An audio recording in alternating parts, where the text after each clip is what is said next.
Ma Salvador, muling spotted sa ABS-CBN Christmas Station ID. Tuluyan na nga bang kapamilya ulit?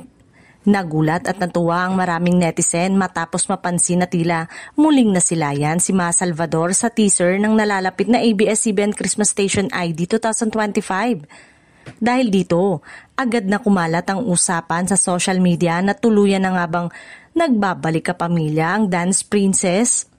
Matatandaan na si Maha ay isa sa mga original na produkto ng Star Magic, kung saan siya unang nakilala bilang isa sa mga pinaka-prominenteng aktres ng Kapamilya Network.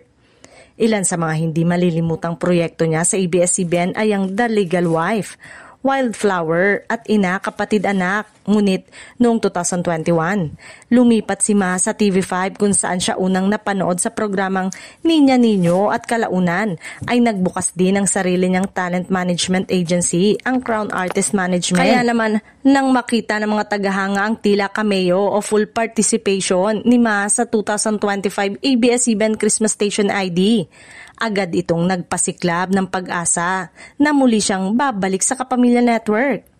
Dagdag pa nito, kamakailan lamang ay kinumpirma ng Dreamscape Entertainment na may inaabangang primetime comeback project si Mas para sa ABS-CBN.